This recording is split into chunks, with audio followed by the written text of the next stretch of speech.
Notepad with text Brexit delay Getty. If the European Union, EU, and the narrower Eurozone are good at two things, they are kicking the can down the road and the ability to hold meetings deep into the night.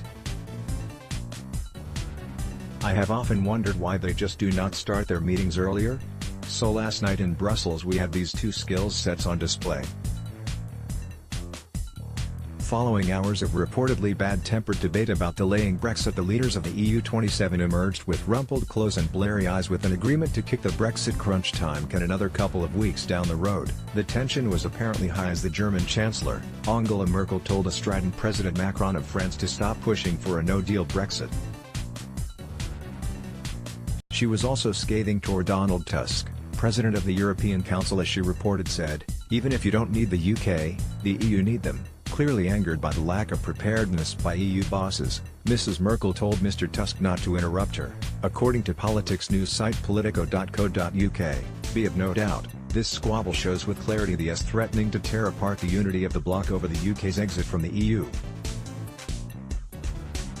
The conclusion was that the EU leaders offered the UK a plan which would delay Brexit from March 29 to May 22, on condition that MPs approve Prime Minister Theresa May's Brexit deal in a vote next week. If the deal is rejected in the House of Commons, the UK would be given until April 12 to come to the European Council with its proposals for the way forward. The cry from one Brussels bureaucrat was that 12th of April is the new 29th of March. This throws the ball firmly back to the UK, as Mrs. May has to either have her agreed deal passed by the House of Commons after 2 rejections, or she would inform the EU of alternative plans. However, there would be little, if anything, different in the proposition to be voted on by the MPs. That is something that Speaker John Bercow said could not happen. The proposition that would be placed before the House of Commons would have to feature significant differences before he would permit a so-called meaningful vote. I am fearful that we are heading toward more chaos, for the view from Brussels last night was that Mrs. May offered nothing new, and so even if the Speaker agrees to a third meaningful vote, why would it pass? It looks as though control of the process is going to be lost by Mrs. May and her government, and MPs will take over by holding a series of indicative votes.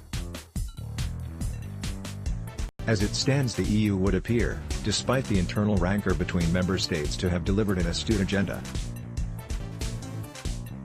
They have held their line and all Brexit options are back in play. Mrs. May's deal, no deal, revoke Article 50, i.e. no Brexit, longer extension, so there is a chance the UK can leave without a deal.